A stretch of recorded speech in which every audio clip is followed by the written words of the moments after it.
नमस्कार दोस्तों, स्वागत है आप सभी का हमारे YouTube channel goal of you में। तो आज की जो क्लास है वह भारतीय राज्य व्यवस्था के क्लास 5 है, जो कि इससे पहले 4 क्लास हम करा चुके हैं और ये 5वां क्लास है। तो चलिए यहाँ पे हम 5वां क्लास जो शुरुआत करेंगे 141। यहाँ पे एक छूट गया है, तो यानी कि 141 से हम 5वां क्लास की जो क्वेश्चन है वह शुरू करेंगे। तो चलिए यहाँ पे कहता है निम्नलिखित पर ध्यान देने के लिए कहता है, यानी कि हमारा जो दिया गया है वह 2 दिया गया है और 2 में से जो है वो हमको चुनना है कि कौन सा सही है। तो चलिए कहता है, तो चलिए यहाँ पे कह रहा है एक में कह रहा है 2 दिया गया, उसमें से हमको चुनना है। तो कहता है एक में भारत में, क्या पहले देख लेते हैं क्या बोलना है, यानी कि हमको सही कथन चुनना है, ठीक ना। तो देखते हैं, कहता है कि भारत में चुनावों के अंतिम चरण तक ये जो है वह एग्जिट पोल और ओपिनियन पोल दिखाने पर रोक है।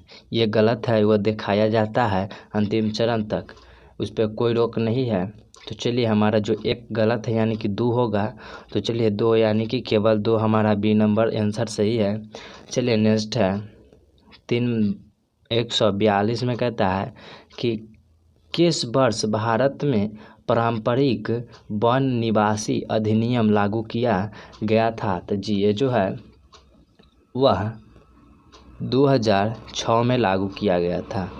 तो चलिए हमारा 143 नंबर है, इसमें कहता है 43 में कि भारत में विधानसभा चुनाव से पहले चुनाव आचार संहिता कितने समय पूर्व लगती है। तो ये जो है वह कितने समय पूर्व लगती है, तो वो है तारीख से जब चुनाव आयोग चुनावों की तारीख को घोषित कर दिया जाता है। जब चुनाव होता है उसी आयोग के समय घोषणा कर दी जाती है, यानी कि हमारा जो डी नंबर आंसर बिल्कुल सही है। तो चलिए 144 नंबर, 144 में आपसे कह रहा है देश के वर्षों क्या है, देश के वर्षा क्षेत्रों की समस्याओं पर ध्यान केंद्रित करने के लिए राष्ट्रीय वर्षा क्षेत्र पदाधिकारी जो होता है वो NRA कहलाता है। वह गठन किस ने किया है, NRA की गठन जो है वह किसने किया है। तो जी ये जो है वह सलाहकार निकाय के द्वारा किया गया है। चलिए 145 में कहता है निम्नलिखित में से कौन फांसी की सज़ा को क्षमा कर सकता है। तो जी ये जो है वह कौन कर सकता है। तो चलिए आपको बता दें कि ये जो है वो दिया गया राष्ट्रपति और राज्यपाल दिया गया है। बी में दिया गया राष्ट्रपति उपराष्ट्रपति। तो चलिए हमारा जो है वह केवल राष्ट्रपति ही रोक लगा सकता है, यानी क्षमा कर सकता है। तो चलिए 146 में कहता है निम्नलिखित में से कौन सा राज्यसभा के सदस्यों के आयोग के मामले पर फैसला करता है। तो जी ये जो है वह कौन फैसला करता है, तो ये है चुनाव आयोग की परामर्श पर भारत का राष्ट्रपति। तो चलिए हमारा 147 नंबर कहता है पोस्टल बैलेट से मत कौन डालता है। पोस्टल बैलेट है उससे मत जो है वह कौन डालता है। तो जो है वह विदेशियों के तैनात विदेशी सेवाओं के सदस्य डालते हैं और सशस्त्र बलों की सदस्य डालते हैं, और है चुनाव कार्यों पर कार्यकर्ता जो है कर्मचारी वो भी डालते हैं, यानी कि जो हमारा तीनों है हो जाएगा, इसलिए हमारा डी नंबर ऑप्शन सही है, उपरोक्त सभी। तो चलिए 148 में कहता है निम्नलिखित कथनों पर ध्यान दें, यानी कि 3 दिया गया है और 3 में कहता है सही कथन चुनने के लिए हमको दिया गया है। तो सही कथन जो है वो हमको देखना है। तो क्या कहता है कि भारत के चुनाव आयोग के सदस्यों की नियुक्ति संसद द्वारा होती है। ये गलत है, संसद द्वारा नहीं होती है। और 2 में कहता है चुनाव आयोग के सदस्यों के पास मुख्य चुनाव आयुक्त जैसी योग्यता होती है। ये भी गलत है, नहीं होती है। और जो है वह तीसरा नंबर है, कहता है मुख्य चुनाव आयुक्त को राष्ट्रपति द्वारा हटाया जा सकता है। ये भी गलत है, यानी कि जो हमारा तीनों गलत है, इनमें से कोई नहीं। चलिए डी नंबर इनमें से कोई नहीं। अब 149 में कह रहा है निम्नलिखित पर ध्यान दीजिए। ऐसा बहुत सारा क्वेश्चन है, तो चलिए क्या ध्यान देने के लिए कह रहा है। 3 दिया गया है, 4, 1 2 3 और 4 दिया गया है। इसमें कहता है 4 में हमको कहता है क्या कहते हैं, भारत में प्रयोग किया जाए क्या है, 4 को दिया गया है, उसमें से हमको जो है वह चुनना है।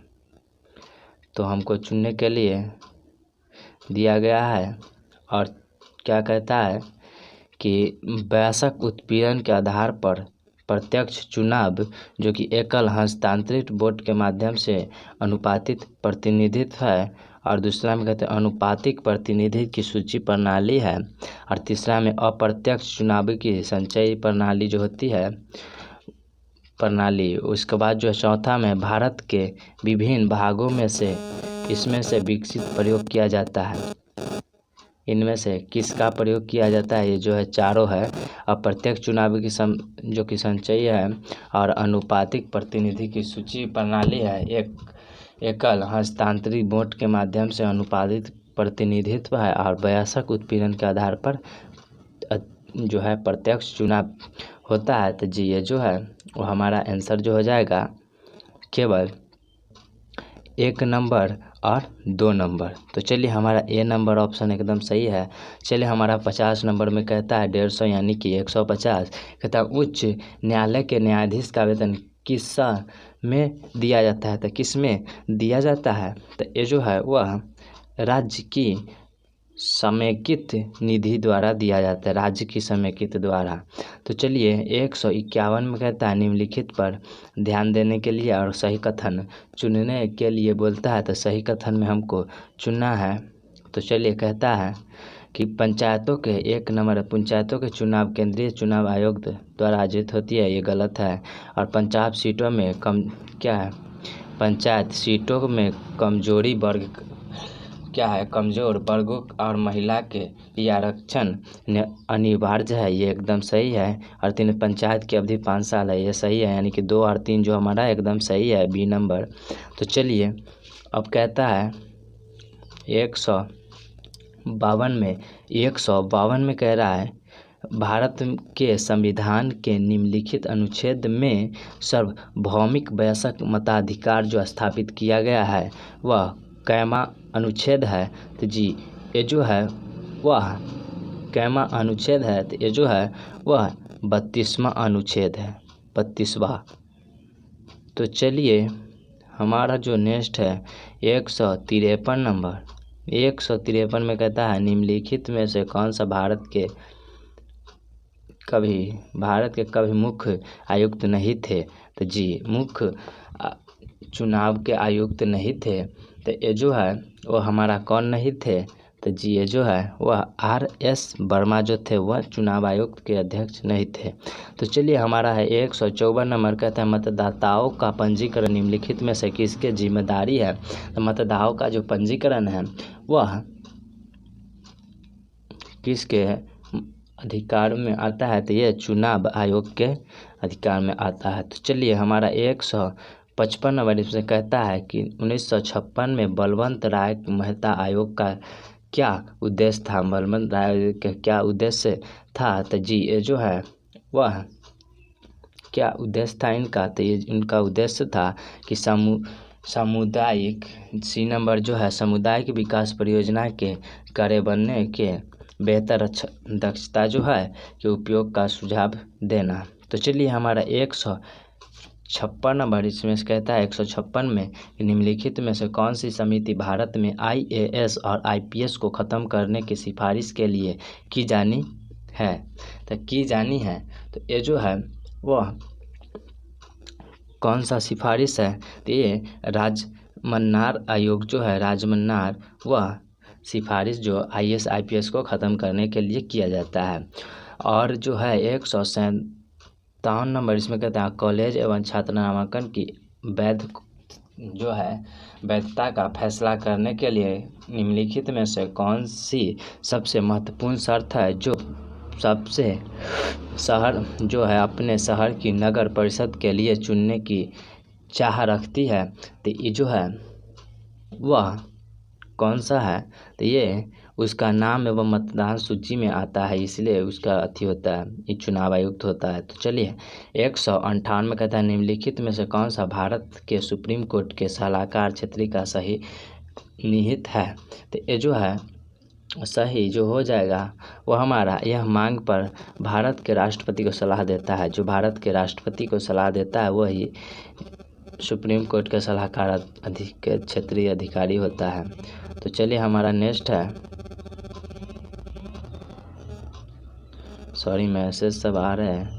अब कहता है 169 में निम्नलिखित में क्या संवैधानिक निकाय नहीं है। तो जो नहीं है वो हमारा हो जाएगा नीति आयोग। तो चलिए हमारा नेक्स्ट है, तो चलिए 160 नंबर में 160 में कहता है 160 में कि डाइट किस देश की संसद का नाम है। तो जो है वह जापान का संसद का नाम है डाइट।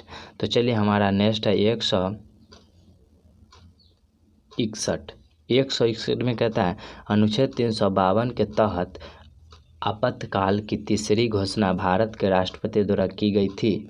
आपातकाल की तीसरी घोषणा जो है वो राष्ट्रपति के द्वारा की गई थी, जिसमें निम्नलिखित आधार शामिल था। वह कौन सा आधार है जो शामिल था। तो जी वो जो है अंतरिक्ष अशांति आधार जो है वह शामिल था। तो चलिए 162 में कहता है कि वह गलत तरीके से हिरासत के खिलाफ निम्नलिखित रिट जारी कौन सा है।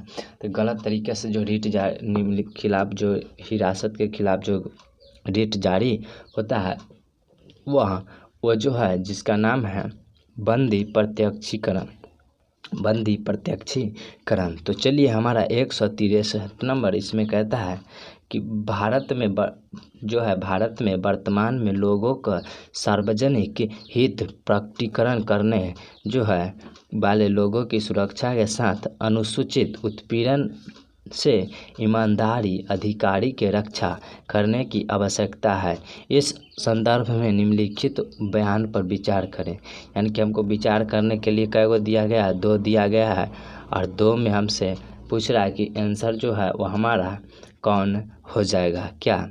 तो जो चलिए यानी कि जो हमको सही कथन चुनना है। तो इसमें से कहता है एक में क्या कहता है, इसमें कह रहा है तो कहता है एक में कहता है क्या कहता है कि ब्रिस्टल बोर्ड्स द्वारा शिकायतों के बारे में अब तक कोई संभावित निकाय नहीं है। तो ये एकदम सही है। और दूसरा में कहता है केंद्र और राज्य सतर्कता आयोग की शक्ति सार्वजनिक अधिकारियों को जो है सुधारात्मक कार्रवाई की सिफारिश करने के लिए प्रतिबंधित है। ये भी सही है। तो चलिए हमारा जो है वन आंसर जो है दोनों है, तो दोनों कौन में है, सी नंबर हमारा आंसर जो है वह सी नंबर 163 का हो जाएगा। और 164 में कह रहा है 164 में कह रहा है कि मिस्र की संसद के उच्च सदन का क्या नाम है। तो मिस्र की संसद के जो उच्च सदन का नाम जो है वह शूरा परिषद है, शूरा परिषद। तो चलिए हमारा 165 नंबर इसमें कहता है भारत में राष्ट्रपति वित्तीय आपातकाल कब लग सकता है। तो जो है वो अगर उसे लगता है कि वित्तीय स्थिति का खराब है तो वह वित्तीय आपातकाल लगाया जा सकता है। तो चलिए हमारा 166 नंबर 166 नंबर में कह रहा है भारतीय समेकित निधि में से फंड निकालने के लिए किसकी अनुमति की आवश्यकता होती है। तो वो होती है राष्ट्रपति की। तो राष्ट्रपति की आवश्यकता होती है। तो 167 में कह रहा है कि महात्मा गांधी नरेगा भारत सरकार द्वारा संविधान के निम्नलिखित में से किन प्रावधानों को ध्यान में रखते हुए शुरू किया था। तो नरेगा जो है वह संविधान के किन प्रावधानों को ध्यान में रखकर किया गया था। तो जी वो जो है वह हमारा आंसर जो है वह मौलिक अधिकार, मौलिक कर्तव्य और नीति निर्देशक सिद्धांत ये तीनों को ध्यान में रखकर किया गया था। यानी कि जो हमारा आंसर है उपरोक्त सभी डी नंबर। अब चलिए 168 68 के कह रहा है सुरक्षा का अधिकार, सूचना का अधिकार, चुनने का अधिकार, सुनने का अधिकार और निवारण का अधिकार निम्नलिखित में से किसके आवश्यक घटक है? तो जी आवश्यक घटक जो है वह, तो ये जो है वह संरक्षण अधिनियम के घटक है, संरक्षण अधिनियम के। तो चलिए हमारा जो नेक्स्ट है वह 169 नंबर, 169 में कह रहा है कि निम्नलिखित में भारत के कौन से प्रधानमंत्री कभी किसी राज्य के मुख्यमंत्री नहीं बने? तो ये जो है उनका नाम है चंद्रशेखर, जो कि कभी भी किसी राज्य के मुख्यमंत्री जो है वह नहीं बने, नहीं रहे। तो चलिए हमारा 170 नंबर वीडियो का लास्ट नंबर कहता है बजट सत्र में क्या है गुलोटिन किसे कहा जाता है? तो ये जो है वह स्पीकर वोट देने के लिए सभी बकाया मांगे को रखता है, उसे गुमोटिक कहा जाता है। बजट सत्र में गुमोटिक कहा जाता है किसे? तो वोट देने के लिए सभी बकाया मांगों के रखता है, उसे बकाया मांगों को रखता है, उसे गुलेटिन कहा जाता है। तो चलिए यहाँ पे जो हमारा ये वीडियो का लास्ट क्वेश्चन जो था वह 170 नंबर था, और 170 के बाद जो होगा यानी कि 171 से जो होगा 171 से 30 क्वेश्चन 200 तक वो अगले हम क्लास 5 में कराएंगे।